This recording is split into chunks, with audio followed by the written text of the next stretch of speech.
Everyone, welcome to the session. आज की class में हम पढ़ने जा रहे हैं पंजाब स्कूल एजुकेशन बोर्ड की 11वीं क्लास की किताब इन्वायरमेंटल स्टडीज वातावरण, और उसमें से उसका दूसरा चैप्टर पॉपुलेशन एंड इन्वायरमेंट यानी वातावरण और जनसंख्या के बारे में हम पढ़ेंगे। देखिए, जैसे जैसे पॉपुलेशन बढ़ी उसके बाद हमें पता है वातावरण में कुछ चेंजेस जरूर आए। लेकिन पॉपुलेशन होता क्या है? पॉपुलेशन का मतलब होता है कुछ अलग अलग उम्र के जो लोग हैं जो इकट्ठे एक एरिया में रहते हैं। सेम स्पीशीज होती है, किस्म जो है उनकी वो सेम होती है और एक दूसरे पे डिपेंड करते हैं, उसको हम पॉपुलेशन बोलते हैं। लेकिन अगर हम पॉपुलेशन का वातावरण से एक रिश्ता बनाकर डिफाइन करें, ये वातावरण है, इन्वायरमेंट है उनके आसपास, और ये पॉपुलेशन है, जनसंख्या है, तो वो प्राणी सेम स्पीशीज के मतलब एक ही कैटेगरी के जो इकट्ठे रह रहे हैं, एक दूसरे से भी इंटरैक्ट कर रहे हैं और वातावरण से भी इंटरैक्ट कर रहे हैं, वार्तालाप कर रहे हैं, उन्हें हम पॉपुलेशन बोलते हैं। एक पर्टिकुलर एरिया में जितनी संख्या रहती है। हमें पता है कि जो होमोसेपियंस है, शायद आपने ये टर्म सुना होगा, उसके अंदर बहुत सारे अलग अलग किस्म के प्राणी आ जाते हैं। आज की क्लास में हम बात करेंगे होमोसेपियंस के अंदर जो आते हैं ह्यूमन बीइंग, सिर्फ उनके ऊपर फोकस करेंगे, अदरवाइज और भी चीजें इसमें इंक्लूडेड होती है। अब हमें पता है इंसान सबसे ज्यादा इंटेलिजेंट एक कैटेगरी में माना जाता है, जिसके पास इतनी क्षमता है कि वो अपने आसपास के वातावरण को अपने हिसाब से बदल सकता है, अपनी जरूरतों के हिसाब से बदल सकता है। अब जैसे जैसे ये जो पॉपुलेशन है ये बढ़नी शुरू हुई, वैसे वैसे इन्वायरमेंट यानी वातावरण की प्रॉब्लम्स, इश्यूज वो भी बढ़ने शुरू हुए।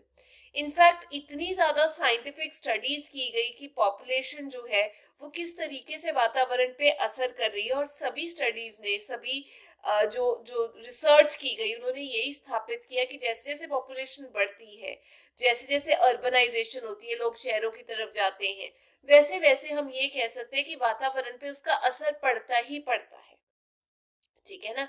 अब ये जो पॉपुलेशन है ये एक समान सब जगह पे नहीं पड़ती, इसकी अलग अलग डिस्ट्रीब्यूशन होती है, कैसी जमीन है, कैसा काम हो रहा है वहां पर, कैसे लोग रह रहे हैं, क्या कस्टम्स है, पॉपुलेशन अलग अलग होती है अलग अलग जगह के ऊपर। तो आज की डेट में हम ये कह सकते हैं कि जो प्रॉब्लम्स इंसान फेस कर रहा है खेती बाड़ी में, इकोनॉमिक प्लानिंग में, वाइल्ड लाइफ मैनेजमेंट के अंदर, वो उसी की पैदा की हुई प्रॉब्लम्स है। वो पॉपुलेशन इतनी ज्यादा बढ़ गई कि नेचुरल रिसोर्सेज के ऊपर प्रेशर आना शुरू हो गया। अब आगे बढ़ने से पहले मैं आपको ये डायग्राम समझाना चाहती हूँ। देखो, ये पॉपुलेशन है, यहाँ पे दिखाया जा रहा है पॉपुलेशन बढ़ती कैसे, इंक्रीज कैसे होती है। एक तो बर्थ, जब लोग पैदा होते हैं तो बढ़ती है, और एक होता है इमिग्रेशन, मतलब दूसरी कंट्री से, अदर कंट्री से, दूसरे देश से जब लोग इन आते हैं हमारी कंट्री से, आई एन से इन, इमिग्रेशन, अंदर आते हैं हमारी कंट्री में, तो हम बोलते हैं पॉपुलेशन बढ़ रही है। और यहाँ पर है बाहर जाना। पॉपुलेशन कम कब होती है?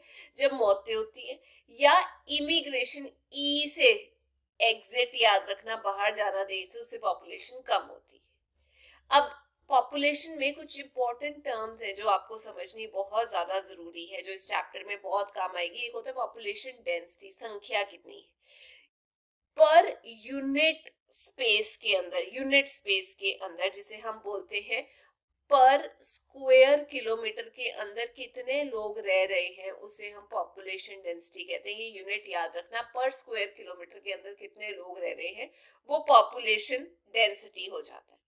वैसे ही बर्थ रेट क्या होता है? बर्थ रेट का एक और नेम है नेटैलिटी रेट। ये नाम याद रखना, नेटैलिटी रेट ही बर्थ रेट को बोला जाता है। अब बर्थ रेट का मतलब ये होता है कि कितने लोग पैदा हो रहे हैं, कितने बच्चे पैदा हो रहे हैं।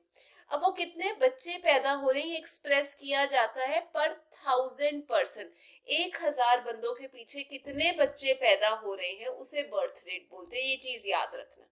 बर्थ रेट कैसे एक्सप्रेस किया जाता है? कितने लोग, कितने बच्चे पैदा हो रहे हैं 1000 पॉपुलेशन के पीछे, 1000 लोगों के पीछे।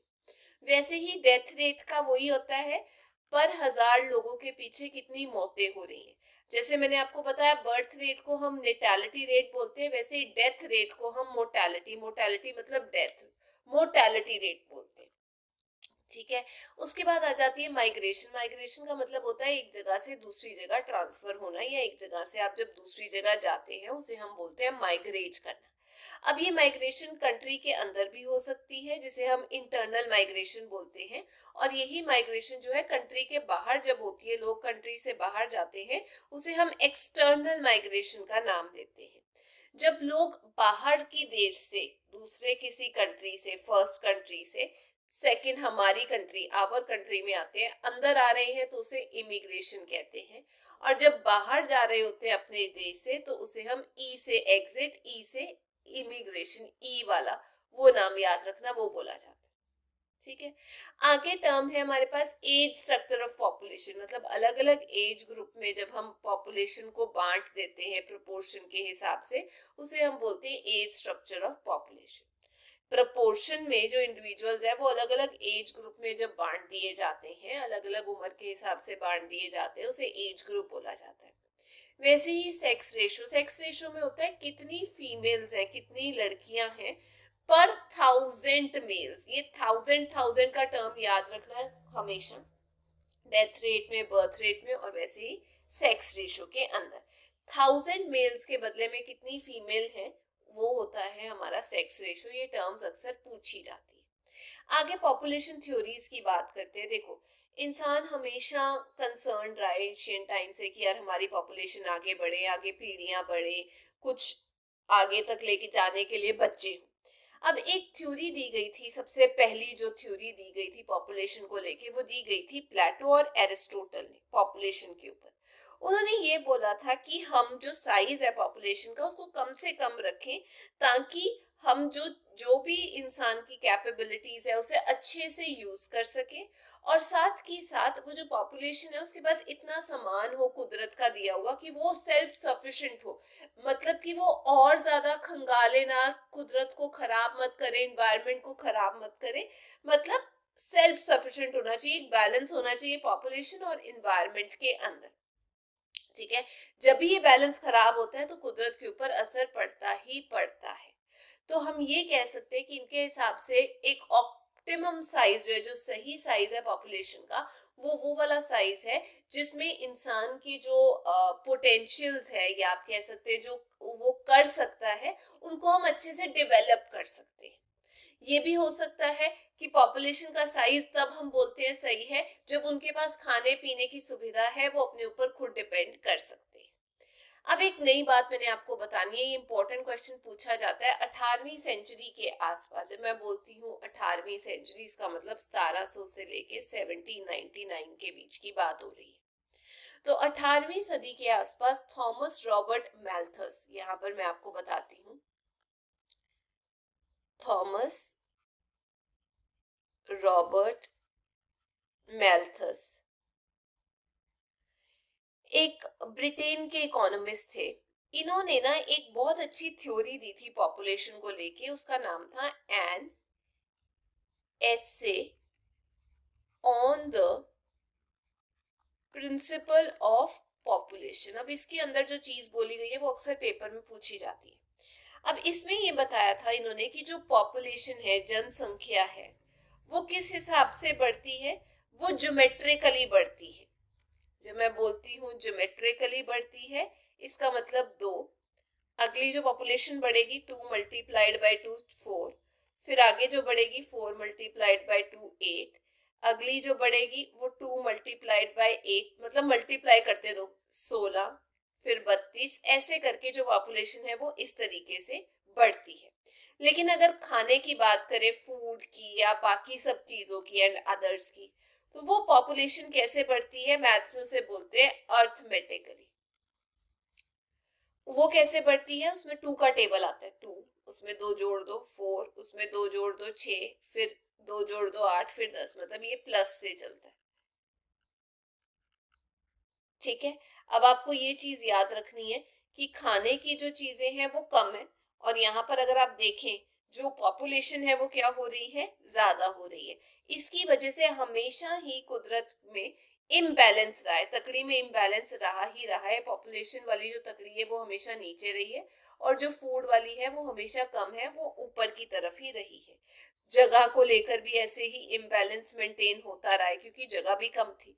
तो माल्थस ने ये कंक्लूड किया कि जो पॉपुलेशन की ग्रोथ है उसको चेक करना चाहिए, क्योंकि नेचर जो है अगर आप चेक नहीं करोगे तो कुदरत चेक करेगी पॉपुलेशन कितनी बढ़ रही है, और वो पॉपुलेशन को कम करने के लिए फिर अलग अलग तरीके लेकर आती है, जैसे लड़ाइयाँ हो गई, बाढ़ आ गई, सूखा पड़ जाना, सुनामी आ गई, कोई बहुत बड़ी बीमारी आ गई, जिसकी वजह से ऑटोमेटिकली डेथ रेट बढ़ जाता है और पॉपुलेशन में कमी आती है। मतलब या तो खुद चेक कर लो या फिर कुदरत अपने तरीके से चेक करेगी।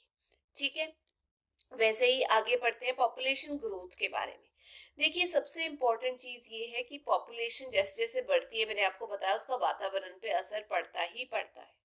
अगर हम रिकॉर्ड करें 1700 की बात, यहाँ पर मैं आपको लिख के बताती हूँ जिससे आपको आसानी हो जाएगी चीजें समझने में। चलिए मैं आपको बताती हूँ पॉपुलेशन ग्रोथ के बारे में। ये फिगर जो आप याद कर लेना, जैसे 1700 एडी के अंदर, अभी हमारा 21st सेंचुरी चल रहा है, 100 साल की एक सेंचुरी होती है, तो 1700 एडी के अंदर अगर हम पॉपुलेशन की बात करें, वो था 0.6 बिलियन पॉपुलेशन थी। 20वीं सेंचुरी के अंदर, 20th सेंचुरी के अंदर ये जो है ये बढ़ के हो गई, यहाँ पे एक लग गया, जीरो की जगह वन आ गया, 1.6 बिलियन हो गया। और अब अगर आप बात करो एंड ऑफ 21st सेंचुरी जिसमें हम जी रहे हैं, ये पॉपुलेशन ये 6 उठ के यहाँ पर चला गया, 6.1 बिलियन हो गई। मतलब इस सेंचुरी के आप लगा लो 100 साल, और इसके ऑलमोस्ट 50 साल, मतलब 150 साल के अंदर जो पॉपुलेशन है वो बढ़ गई कितनी ज्यादा। 0.6 से पहले हुई 1.6, फिर 1.6 से सीधा 150 सालों के अंदर अंदर इतनी हो गई, है ना। मतलब आप ये कह सकते हैं 50 सालों के अंदर 5 गुना ही बढ़ गई सीधी। और ये भी बोला जा रहा है कि अगले 50 सालों के अंदर, 50 ईयर्स या 50 सालों के अंदर ये क्रॉस कर जाएगी, आगे बढ़ जाएगी 9 बिलियन मार्क से। इनफैक्ट जो यूनाइटेड नेशंस है वो आजकल ये बोल रहे हैं कि जो सालाना ग्रोथ है, एनुअल मतलब पर साल, वर्ल्ड की जो दुनिया की जो पॉपुलेशन है उसका ग्रोथ रेट कितना है, 2.5%। मैं वर्ल्ड की बात कर रही, मतलब ये कि जो बर्थ रेट है पर मिनट, बर्थ रेट पर मिनट कितने लोग पैदा हो रहे हैं, वो है 234। यहाँ पे देख सकते हैं पर मिनट इतने लोग पैदा हो रहे हैं। एक और इंटरेस्टिंग चीज नोट करने वाली है कि ये जो पॉपुलेशन की ग्रोथ हो रही है ये यूनिफॉर्म नहीं है, मतलब ऐसा नहीं है कि हर जगह इतने ही बच्चे पैदा हो रहे हैं। अगर आप सुनना चाहते हैं तो 20% जो वर्ल्ड की पॉपुलेशन है वो कौन से कॉन्टिनेंट्स में या कहाँ पर रहती है, सिर्फ आप ये देखिए, हम ये समझें कि ये अगर दुनिया का नक्शा है तो यहाँ पर यूरोप आ जाता है, यहाँ पर नॉर्थ अमेरिका आ जाएगा, यहाँ पर हमारा रशिया आ गया, ठीक है, और यहाँ पर ऑस्ट्रेलिया वगैरह जो कंट्रीज आ जाती है ना, आपकी बुक में एक नाम दिया हुआ है ओसिनिया, ठीक है, उसमें ऑस्ट्रेलिया आ जाता है हमारा। जनरली नीचे वाले एरिया के जो कंट्रीज है उसे ओशिनिया बोलते हैं। तो किताब में आपकी ये बताया हुआ है कि ये वाला जो एरिया है ये ऑलमोस्ट आधा है, मतलब पूरे वर्ल्ड का जो एरिया है ये ऑलमोस्ट आधा एरिया है ऑफ द टोटल वर्ल्ड, और यहाँ पर 20% जो पॉपुलेशन है वो यहीं पे रहती है। समझ में आया। ये जो कॉन्टिनेंट्स मैंने आपको बताए हैं, यूरोप, नॉर्थ अमेरिका, रशिया हो गया, यूशेनिया हो गया, ये आधा एरिया है पूरे धरती का जहां पर 20% पॉपुलेशन रहती है। बाकी की जो पॉपुलेशन है वो ये वाले एरिया में रहती है, ये वाले एरिया में बाकी जो एरिया बच जाता है यहाँ पर रहती है, जिसमें डेवलपिंग कंट्रीज आ जाती है। और सबसे ज्यादा ग्रोथ रेट, इवन इंडिया की बात की जाए, जो ग्रोथ रेट है वो सबसे ज्यादा पॉपुलेशन का जो हाईएस्ट माना जाता है वो अफ्रीका के अंदर है। डेवलपिंग कंट्रीज जो हैं वहां पे भी पॉपुलेशन बहुत ज्यादा बढ़ रही है। 15 साल से जो छोटे लोग हैं वो 45% है अफ्रीका के अंदर, 22% है यूरोप के अंदर। हालांकि इस पॉपुलेशन में चेंज जो है वो ये है कि जो बड़ी उम्र के जो लोग हैं, 65 ईयर्स के आसपास के जो लोग हैं, वो सबसे ज्यादा डेवलप्ड कंट्रीज के अंदर है, क्योंकि उन्होंने अपनी पॉपुलेशन को कंट्रोल कर लिया था। इसलिए वहां पर जो लोग हैं वो ज्यादा बुजुर्ग है। जैसे जापान की बात की जाए, वहां बुजुर्ग लोग ज्यादा है।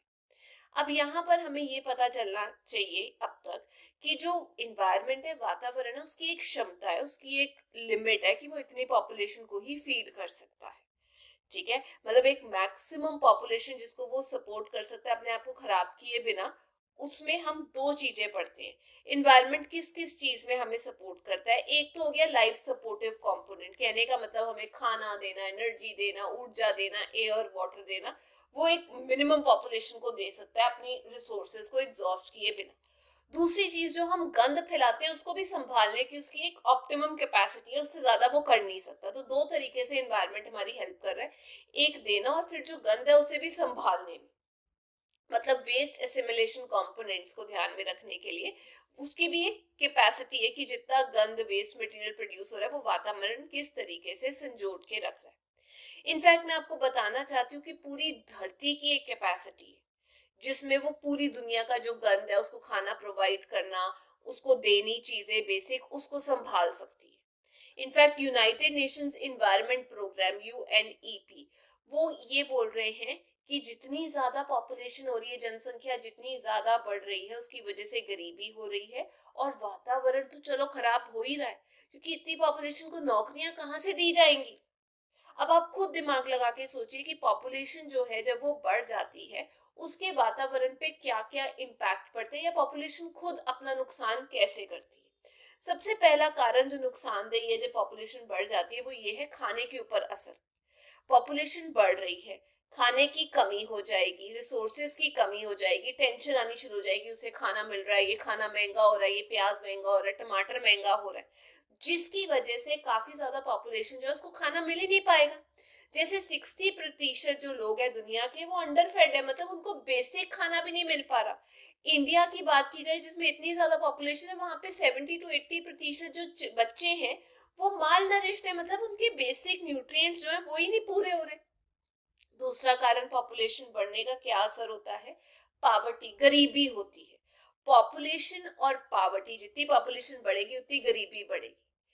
क्यों बढ़ेगी? क्योंकि जैसे पॉपुलेशन बढ़ रही है तो आप समझो प्रेशर पड़ रहा है बेसिक चीजों के ऊपर, खाने के ऊपर, नौकरी के ऊपर, मेडिकल फैसिलिटी के ऊपर, और ये सब लोग तो इस चीज को हासिल नहीं ना कर पाएंगे। इसकी वजह से जो ज्यादा अमीर है वो ही हासिल कर पाएंगे, वहां तक पहुंच जाएंगे, और जो गरीब है वो और गरीब होते जाएंगे, वो चक्कर में फंस जाएंगे। वैसे ही इम्पैक्ट होता है रॉ मटेरियल के ऊपर। अब हमें पता है कि जो पॉपुलेशन बढ़ रही है उसके लिए इंडस्ट्रीज को और ज्यादा प्रोड्यूस करना पड़ रहा है उनकी डिमांड्स को फुलफिल करने के लिए। और इंडस्ट्रीज को जो रॉ मटेरियल मिलता है या तो वो खानों से मिलता है, माइन से मिलता है, या वो जंगलों से मिलता है। अब माइंस को ज्यादा एक्सप्लॉइट करेंगे तो वहां पे माइंस जो है वो बंद हो जाएंगे, रिसोर्सेज वहां खत्म हो जाएंगे। जब जंगलों को ज्यादा एक्सप्लॉइट किया जाएगा टिम्बर, रबर, हर्ब्स के लिए, तो आपको पता है कि उसकी वजह से जो गैसेस वो जंगल एब्जॉर्ब करते थे वो नहीं कर पाएंगे, ग्रीन हाउस गैसेस बढ़ जाएंगी, क्योंकि वो वातावरण से प्रदूषण को रोक नहीं पाएंगे। ग्रीन हाउस गैसेस में अगर बढ़ जाएगी, उसकी वजह से जो ग्रीन हाउस गैसेस है एक कवच का काम करती हैं। सूरज की जो गर्मी की किरणें हैं उन्हें ज्यादा अंदर आने से रोकती है और रात में ठंडा करती है। ठीक है, जिसमें कार्बन डाइऑक्साइड और मीथेन खासकर आ जाती है।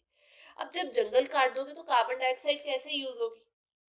इसकी वजह से जब मात्रा कार्बन डाइऑक्साइड की ज्यादा हो जाएगी तो वो जो गर्मी है उसको एब्जॉर्ब करना शुरू कर देगी, हीट और तापमान बढ़ना शुरू हो जाएगा, उसे कहते हैं ग्लोबल वार्मिंग होना। जब गर्मी बढ़ना शुरू हो जाएगी तो आप ये सोचो ग्लेशियर्स मेल्ट होने शुरू हो जाएंगे, ओशन का लेवल बढ़ना शुरू हो जाएगा, और बहुत सारे जो नदी के पास या ओशन के पास आइलैंड्स हैं, कोस्टल लाइन है, वो पानी से बहाव में वो सबमर्ज होते जाएंगे, धंसते जाएंगे, जिसकी वजह से रहने की जो जगह है वो भी कम होगी और तबाही ज्यादा मचेगी। फिर एनर्जी के ऊपर भी इम्पैक्ट होता है।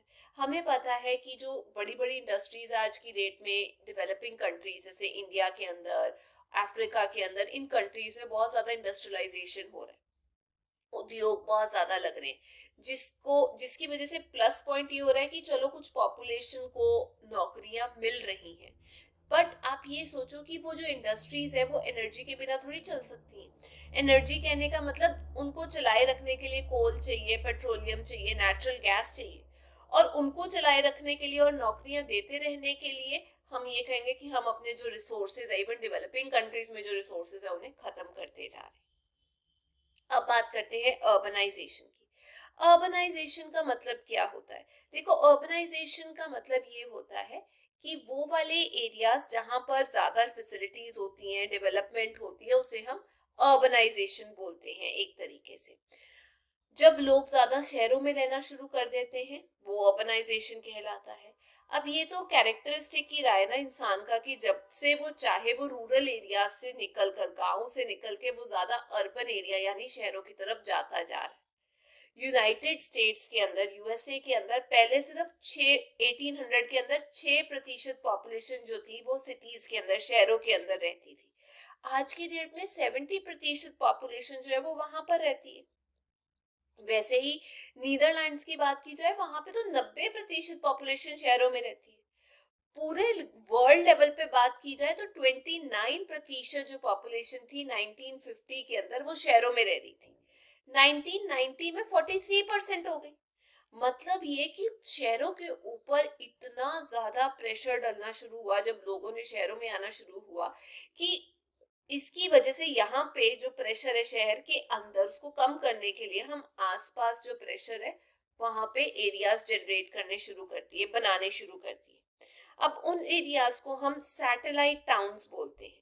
वो वाली सेटलमेंट जो एक बड़े मेट्रोपॉलिटन एरिया के साइड पे आ जाती है।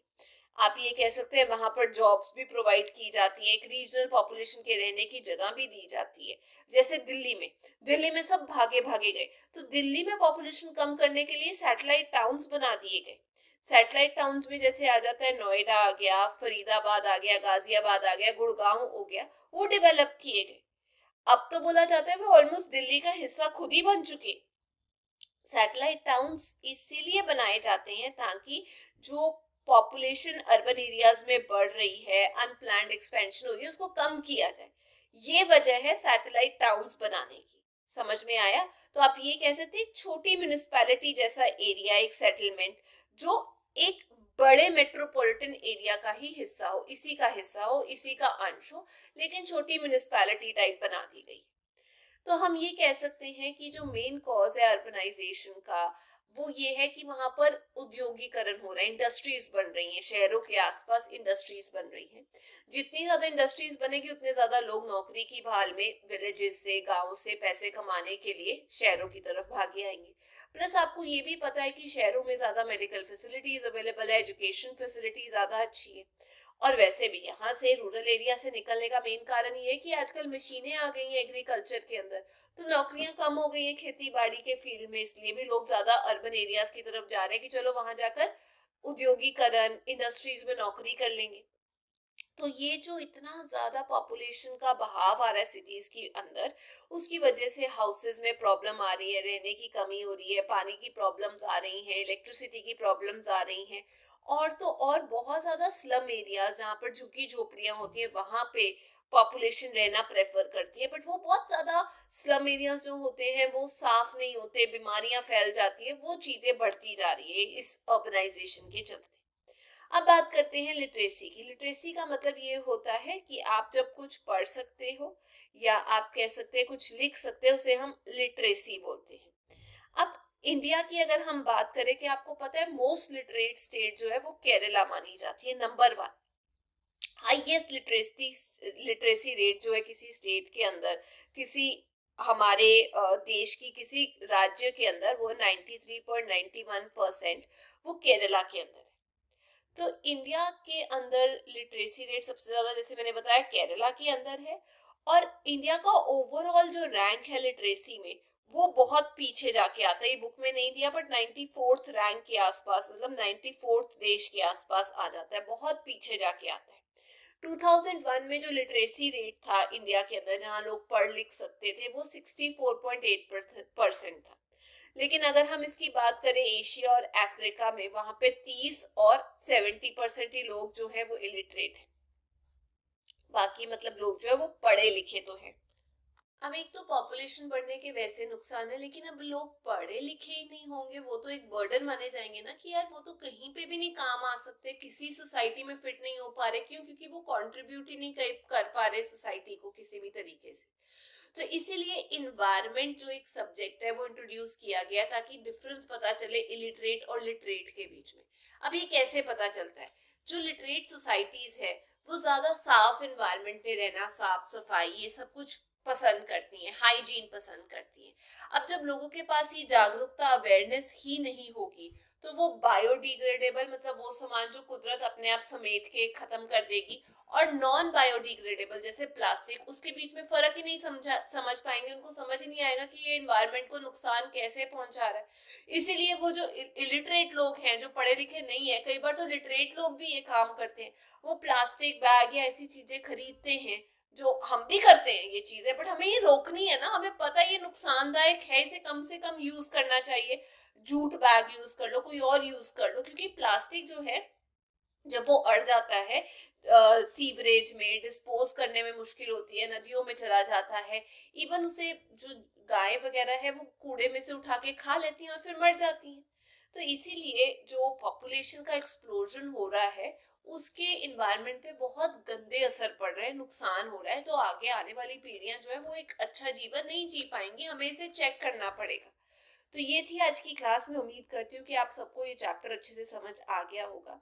यदि आपको वीडियो भी अच्छी लगी तो चैनल को लाइक शेयर सब्सक्राइब जरूर करना। फिर मिलेंगे। Till then take care, bye bye.